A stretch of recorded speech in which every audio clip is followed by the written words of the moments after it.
tout le monde, mon nom est Sébastien Lajoie, je suis journaliste sportif au quotidien La Tribune, mais également président du comité de sélection du mérite sportif de l'Estrie. En cette année 2020 un peu particulière, marquée par la pandémie de la COVID-19 et le confinement qui en a suivi, et à l'aube de notre 40e édition en 2021, on a décidé de se réinventer un peu et d'aller à la rencontre de tous nos organismes sportifs dans la région afin de voir comment ça s'est passé pour eux en cette année 2020. Nous avons avec nous le directeur général de Hockey Estrie, Jasmin Godette. Salut Jasmin. Salut Sébastien. Évidemment, le hockey occupe une grande place dans notre portrait sportif en région. Comment ça s'est déroulé pour Hockey Sherbrooke pour vous en cette année 2020?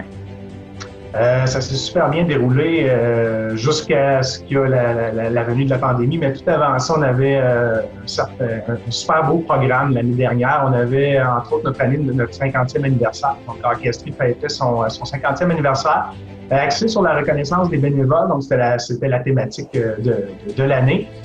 Donc, à travers tout ça, on a réussi à honorer au-delà de 50 bénévoles à travers les semaines de l'année. C'était vraiment le moment le plus important pour nous.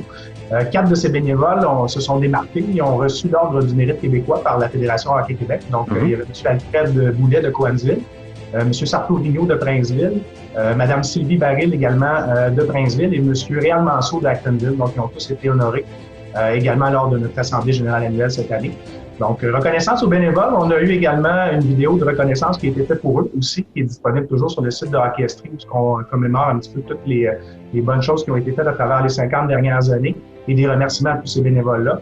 Donc, le 50e anniversaire, c'est aussi soldé par des visites avec les équipes juniors majeures du Québec et juniors 3 en région, parce qu'on a eu la possibilité également d'honorer nos bénévoles sur place, de les mentionner devant la foule, le public et devant ces matchs-là. Donc, ça a été des moments fort intéressants pour le 50e anniversaire de Hockey Estrie, qui devait se conclure avec la tenue d'une Coupe Dodge féminine, mais qui malheureusement au printemps a dû être reportée. La bonne nouvelle, c'est qu'elle va demeurer en Estrie tant aussi longtemps c'est-à-dire jusqu'à temps qu'on pourra, dans le fond, la tenir. Donc, elle va rester en Estrie pour la prochaine édition. Un énorme défi l'année passée aussi, c'était l'intégration du nouveau programme de l'ILAS MAG. Oui. Donc, pour nous tout petits, nos pré-novices et novices, principalement les novices qui étaient à la venue finalement d'une structure plus encadrée en espace restreint, permettent aux joueurs finalement, nos plus jeunes, de développer plus leurs aptitudes. Vraiment au niveau de pouvoir toucher plus souvent la rondelle, effectuer plus souvent les tirs, être dans un esprit plus réaliste à leur grandeur à eux. Donc, dans un environnement beaucoup plus clément pour leur développement.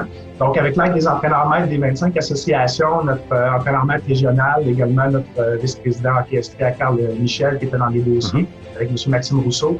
On fait un excellent travail, ça s'est bien déployé. Dans l'ensemble, les parents aussi ont bien accepté le projet. Donc, cette année, ça se déroule encore. Donc, on est sur une belle lancée. On est très content de la venue de ce programme. Tu l'as mentionné d'entrée de jeu, hein, les bénévoles, c'est un ciment important pour tous les organismes sportifs.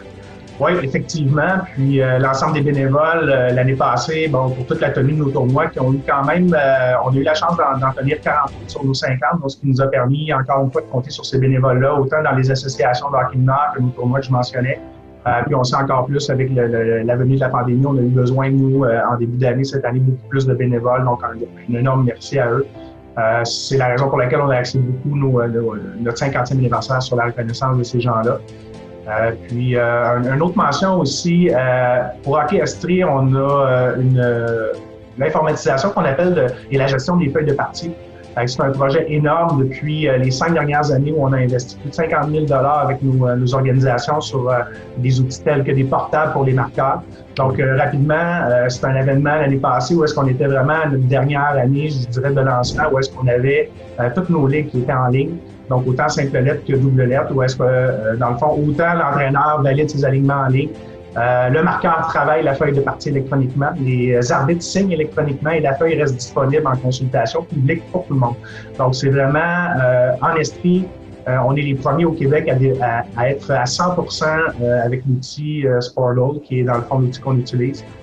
Et on est très fiers de ça. Et en pandémie, ça devient un outil super intéressant parce qu'il n'y a aucune manipulation de feuille papier. Donc, pour nous, ça vient encore consolider l'idée, puis toute l'emphase qu'on y a mis depuis 5 ans. Puis ça a été un gros défi. Puis encore là, nos bénévoles ont été très, très, très participatifs et collaborateurs. C'est pas toujours évident de faire des modifications comme ça, des changements informatiques et autres. Présentement, on est très fiers de ça. Donc, dans l'année, je vous dirais, l'année dernière, c'est sensiblement nos gros points. Là, le 50e anniversaire, la venue finalement du programme MAC 2000$ et également, dans le fond, tout l'investissement et la finalité du programme Sportdog, l'informatisation de nos feuilles et de gestion de match. Donc, quand même, des belles réalisations en 2020 au Hockey Estrie et on regarde, j'imagine, avec espoir l'année 2021. Jasmin Godet de Hockey Estrie, merci beaucoup. Merci Sébastien. Et maintenant, on parle d'Ultimate Frisbee avec Philippe Gendron, qui est entraîneur-chef de l'équipe junior ici à Sherbrooke, mais également membre du conseil d'administration de l'association d'Ultimate Frisbee à Sherbrooke. Salut Philippe, comment ça va? Ça va très bien, merci. Alors, comment ça s'est passé cet été pour le Ultimate? Ça s'est très bien passé. Je vais commencer au niveau junior. Donc, pour l'équipe qui s'appelle les Fringants, il y a eu une augmentation du nombre d'athlètes, ce qui est une très bonne nouvelle pour nous. Et surtout au niveau des U13, qui est une catégorie qui est arrivée l'année dernière. Mm-hmm. Et ce qui est très prometteur, c'est qu'on a eu une énorme augmentation aussi des filles. Comme on sait, le Ultimate, ça se joue aussi mix. Et une augmentation du nombre de joueuses aide grandement au développement de notre sport. Sinon, on a une équipe qui s'appelle l'équipe Estrie, qui a participé au tournoi des régions, qui est une initiative de la Fédération québécoise d'Ultimate. Que le nom dit, en fait, ça crée une compétition entre les provinces. Mm-hmm. Je voulais dire les régions. Entre les régions. Et on a fini deuxième. On a perdu en finale 9-10 contre Capitale Nationale, donc la région de Québec. Puis pendant ce tournoi-là, la première partie, on l'a gagné 13-0. Puis une game assez serrée pour la deuxième où on a gagné 12-8. Aussi, on a réussi à augmenter la flotte d'entraîneurs pour justement avoir assez d'entraîneurs au niveau des U13, U16 et U19. Mm-hmm. Je vais aussi passer en ce qui concerne les tournois. D'accord. Donc, on a accueilli la finale provinciale junior, ce qui est différent de le tournoi des régions. Là, c'est vraiment juste un petit circuit qu'on a d'habitude qui s'appelle le CQ5. Donc, on a accueilli plein de joueurs juniors du Québec et en même temps, s'est déroulée la finale senior encore au Frisbee.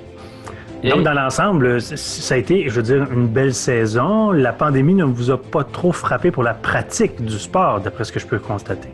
C'est sûr qu'habituellement, on a entre 3 et 4 tournois pendant un été. Là, on en a eu 2. On n'a pas pu en participer à un qui est un de plus, ici à Sherbrooke. Mais sinon, c'est plus au début de l'été. Il a fallu redoubler de créativité au niveau des pratiques pour justement créer des drills, des jeux qui soient autant motivants pour les jeunes que utiles pour eux aussi. Je vais terminer aussi avec les tournois. On a pu accueillir le classique tournoi qui s'appelle le Même Frais à Sherbrooke. Mm-hmm. C'est pour la 19e saison. Donc c'est un tournoi assez légendaire. Avec le respect de tout ça, les mesures sanitaires, tout s'est bien déroulé, il n'y a rien eu de spécial. Et je voulais juste souligner que c'est une équipe sherbrookeoise qui l'a remporté, qui s'appelle Red Fox. Oh, quand même! Fait qu'on a pu avoir certains résultats, puis aussi quelques compétitions. Donc, l'Ultimate Frisbee a connu une année vivifiante malgré tout. Philippe Gendron, merci beaucoup! Merci à toi!